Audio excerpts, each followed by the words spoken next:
играят си на страшни и безкомпромисни ченгета и правят операции с позорни имена, октоподи, скариди и друга морска храна, а пред кабинетите ги чакат журналистките. Такива журналистки само да искате, още не са я качили в джипа, а тя вече посяга и сваля му ципа. Такъв е живота. Поздравявам всички вестници и главните редактори и техните заместници. Всеки пише за всичко, а от нищо не разбира. Толкова е гнусно, че не ми се коментира. Не ми говорете за закон и конституция. Тая държава всичко е проституция. Няма такава държава. Нема такава държава. Нека да видят всички как се прави подсъди по времето на ГЕРБ.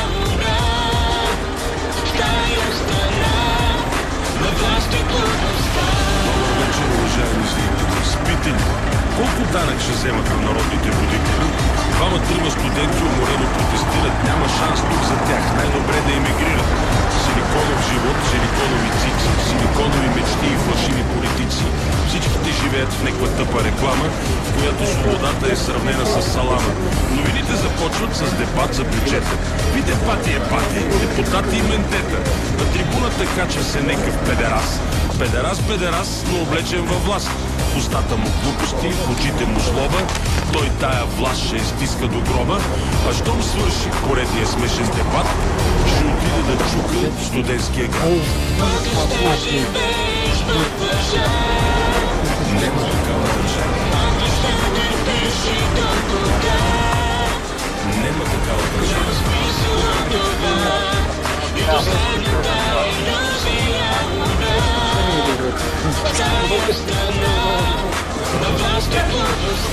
Добър вечер, уважаеми зрители.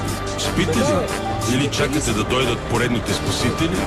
Колко пъти се повтаря старата история, изхвърляме единия, прегръщаме втория. Някой знае ли как един милиционер внезапно събужда се милионер? И нали уж са нови, а пак са си същите, правят се на шефове, гледат мрачно, мръщат се и изведнъж става ясно, че са пълни с имоти. И изведнъж става ясно, че са пълни идиоти. И какво да ги правим сега тия кавали, щом така или иначе вече сме ги избрали? Не ви ли омръзна да ви лъжат на дребно? Не ви ли омръзна да живеете бедно? До кога ще си траем, вече става банално? Толкова ли е трудно да живеем нормално? Нема такава държава. Нема такава държава.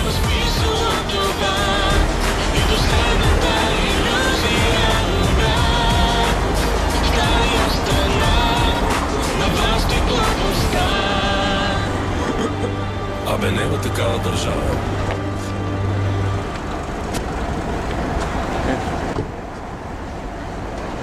До кога хората трябва да продължават да се пават, за да може някой да вземе отношение до толкова наболели проблеми в нашето общество?